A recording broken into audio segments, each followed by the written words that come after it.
Age ఎక్కువైంది, ఇబ్బంది సీరియస్గా ఉన్నప్పుడే ఆర్థోపెడిక్ సర్జరీని డాక్టర్ సజెస్ట్ చేసినప్పటికీ కూడా ఆఫ్టర్ సర్జరీ ఎప్పటిలాగా ఉండదు, ఎప్పటిలాగే ప్రాబ్లం అనేది రికవర్ అవ్వకుండా ఆ పెయిన్ కూడా అలా ఉంటుంది. సో రెగ్యులర్ లైఫ్ అనేది ఉండదు కాబట్టి సర్జరీకి వెళ్ళకపోవడం బెటర్ అని చాలా మందికి ఉన్నటువంటి అపోహ. మీరేం చెప్తారు? మనం డాక్టర్ అడ్వైస్ చేశామంటే చాలా సివియర్గా ఉన్నట్టు ప్రాబ్లం.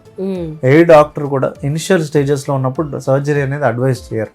సర్జరీ అనేది ఇస్ ద ఫైనల్ థింగ్. అంటే చాలా ఎక్కువ ప్రాబ్లం ఉన్నప్పుడే మనం సర్జరీ అడ్వైస్ చేస్తాం. సో సర్జరీ ఎందుకు అడ్వైస్ చేస్తాం? అంత ముందు కంటే కొంచెం నీ లైఫ్ స్టైల్ కానీ నీ ప్రాబ్లం కానీ బెటర్ చేయడానికి మనం సర్జరీ అడ్వైస్ చేస్తాం. బట్ సర్జరీ అంటే ఏంటి? మనం సర్జరీలో చేసే ప్రొసీజర్ వల్ల కొంచెం పోస్ట్ ఆప్ హీల్ అవ్వటానికి టైం పడుతుంది. బాడీ ఒక 10 to 15% ఏ సర్జరీకైనా తర్వాత కొంచెం ఇబ్బంది ఉండటం, వాటికి మేనేజబుల్ ఉంటాయి, అవి మరీ సివియర్గా ఉండవు. సో అది కామన్ అనమాట. ఏం లేకుండా 100% నార్మల్ అయిపోతుంది సర్జరీ తర్వాత అనేది ఉండదు. ఏ సర్జరీకైనా కూడా ఒక 10 to 15% ఉంటుంది అనమాట.